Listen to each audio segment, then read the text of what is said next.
away from evangelicalism is a little bit like saying God is dead, in this country at least. And so it's important for us to redefine what we mean by that. Did any of you go to the Sojourners mobilization at the convention center early this week? Rich was there, ran a workshop. A few others were there. If you were there, you would have seen evangelicalism defined in a much different way than, frankly, we've been burdened with the last part of the last century and early part of this century. Some of us struggled a lot with that, the narrowness of evangelicalism, the pietism of evangelicalism, and the, I think, overemphasis on evangelism of evangelicalism in the last half century, at least the last half century. And if we define evangelicalism historically, it includes people like Wilberforce, who helped bring about emancipation in England and had a huge influence in this country too, and still does. The Jesuits and the other progressive Catholics who did tremendous things during the Dark Ages and still do today, up to recently when a very dear friend Jesuit theologian and scientist was the senior advisor to the Director General at ILO, Dominic Pico, who had huge influence on Karen and me, and is a good friend of Catherine's as well, and we hope we'll be at this table sometime soon. And because of the work he's done on the Trinity, that helps us to understand the wider world of faith engagement with Muslims in particular.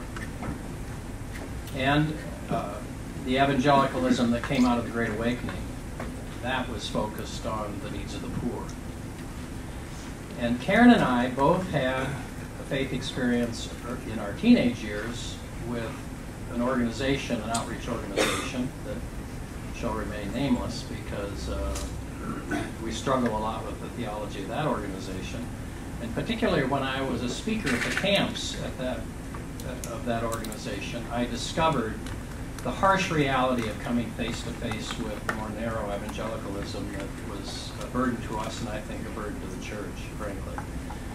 Because we certainly would across the country, there were thousands of kids, and many who have been shaped